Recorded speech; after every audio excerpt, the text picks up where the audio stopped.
In Glastonbury are planning a protest at the high school tomorrow afternoon.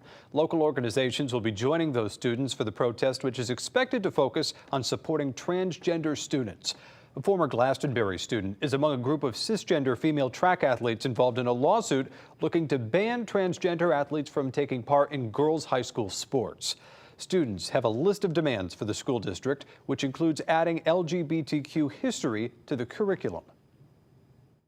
Education is the biggest resource we have against transphobia, racism, homophobia, all of the phobias, all of the isms.